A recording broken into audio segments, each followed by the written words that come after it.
warahmatullahi wabarakatuh. আমাদের আজকের উদ্যোগের বিষয় নির্ধারণ করা হয়েছে জলবায়ু পরিবর্তনের প্রভাব মোকাবেলায় কেবল আন্তর্জাতিক উদ্যোগ নয়, স্থানীয় উদ্যোগও আবশ্যক। অত্যন্ত যুক্তিসঙ্গত কারণে আমি এবং আমার দল এর বিপক্ষে অবস্থান করছি, মাননীয় সভাপতি বিপক্ষে করছি।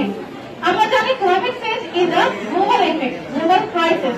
এটা কোনো দেশের একার কোনো কাজের ফল নয়। সমুদ্র পৃষ্ঠের উচ্চতা বৃদ্ধি, বরফজনিত সমস্যা তৈরি হচ্ছে বিশ্বব্যাপী শিল্পোন্নত দেশগুলোর কার্বন নিঃসরণের মাধ্যমে।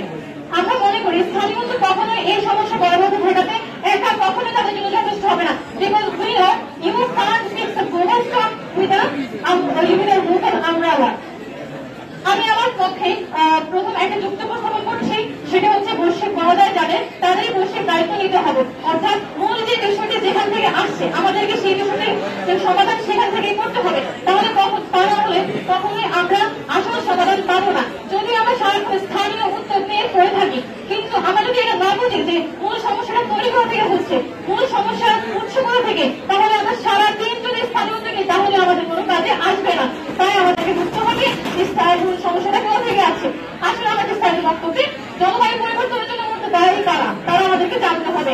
উন্নত বিশ্বের বড় বড় উন্নত দেশগুলো রয়েছে, তারা শত শত বছর ধরে কার্বন নিঃসরণ করে আসছে, বনের পর বন উজাড় করে আসছে এবং অযথা প্রাকৃতিক সম্পদের অপব্যবহার করছে। তাই বৈশ্বিক প্রভাব মোকাবেলায় global responsibility requires global solution. We know it and it's very powerful.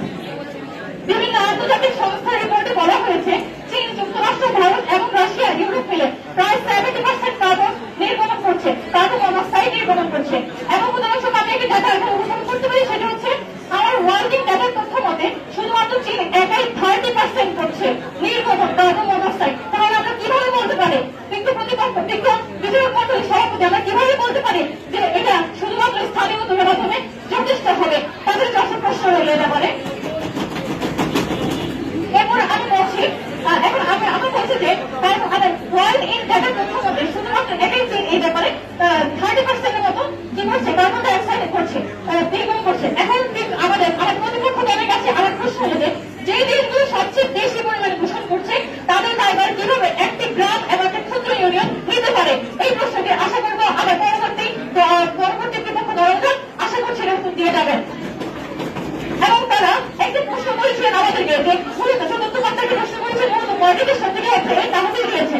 আমি আমার বক্তব্য প্রশ্ন করছি ফাইন্যান্স ট্র্যাকার অনুযায়ী $83 বিলিয়ন অনলি নয়, এটা $83 বিলিয়ন ফাইন্যান্স উন্নয়নশীল দেশকে দেওয়া হয়েছে। যদিও লক্ষ্য ছিল এই ব্যাপারে 100 বিলিয়ন দেওয়া, কিন্তু তা একটি বড় অগ্রগতি।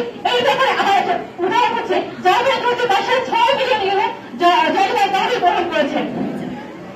প্রতিপক্ষ আপনারা আমাদেরকে প্রথম বক্তা বলেছেন তারা সৈনিক, তারা স্থানীয় উদ্যোগ দিচ্ছে, কিন্তু তাদের এই একার উদ্যোগ কখনোই কার্যকর হবে না। কারণ এই মূল সমস্যাটা তৈরি হচ্ছে আমাদের বিভিন্ন দেশগুলি থেকে। সুতরাং যদি সেখান থেকে বন্ধ করা না হয় তাহলে এটা কখনোই শেষ হবে না। তারপরে আপনাদের প্রথম বক্তা আরেকটি কথা বলেছেন গাছ লাগানোর ব্যাপারে। আপনারা ইতিমধ্যে গাছ লাগানো শুরু করছেন, কিন্তু আপনারা কি লক্ষ্য করেছেন বিভিন্ন রিপোর্ট, যেমন ফেব্রুয়ারি 18, 2021 প্রথম আলোর একটি নিউজে বলা হয়েছে যে বিভিন্ন গাছ লাগানো হয়েছে ঠিকই, কিন্তু সপ্তাহের মাথায় সেই গাছগুলি মরে গিয়েছে। অন্তত সপ্তাহ